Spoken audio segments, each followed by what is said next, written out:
फहद के अब्बा दूध का काम करते हैं। काम के वक्त फहद भी अपने अब्बा के साथ रहता और उन्हें काम करते देखता रहता। फहद ने देखा कि उसके अब्बा एक बाल्टी के सिवा बाकी सारी बाल्टियों में पानी मिलाते हैं। फहद ने यह देखा तो अपने अब्बा से पूछा, अब्बा आप दूध में पानी क्यों मिला रहे हैं? तो उसके अब्बा ने जवाब दिया, थोड़ा सा पानी मिलाने से कुछ नहीं होता, आजकल हर कोई इसी तरह पानी मिलाता है। ग्राहक आते रहे और दूध ले जाते रहे। ये सारा मंजर फहद खामोशी से देखता रहा। जब फहद के अब्बा काम में मसरूफ हुए तो फहद उस कमरे में गया जहां उसके अब्बू ने वो बाल्टी रखी हुई थी जिसमें पानी नहीं मिलाया गया था। फहद ने सोचा कि शायद अब्बा इसमें पानी मिलाना भूल गए हैं, मैं इसमें पानी मिला देता हूँ। और उसने उस बाल्टी में पानी मिला दिया।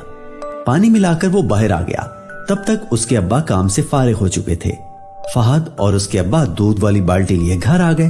फहद के अब्बा ने वो बाल्टी फहद की अम्मा को देते हुए कहा कि ये लो दूध, गर्म करके बच्चों को पिला दो।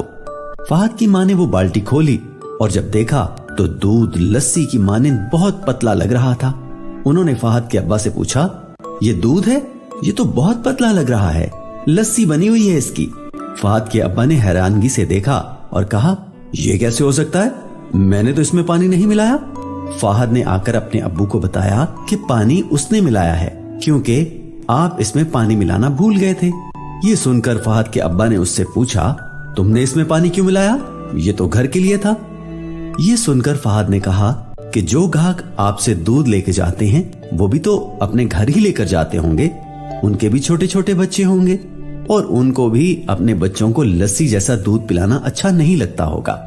जैसे आप नहीं चाहते कि आपके बच्चे ऐसा दूध पिएं, वैसे वो भी नहीं चाहते होंगे क्योंकि इससे उनकी तबीयत खराब हो सकती है। और सबसे बड़ी बात, आप अल्लाह की नाफरमानी कर रहे हैं क्योंकि अल्लाह ने मिलावट से मना फरमाया है।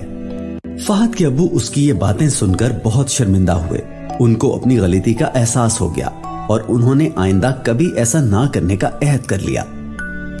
याद रखिए, बच्चे कभी भी वो नहीं करते जो उन्हें करने को कहा जाता है, वो हमेशा वो ही करते हैं जो वो देखते हैं।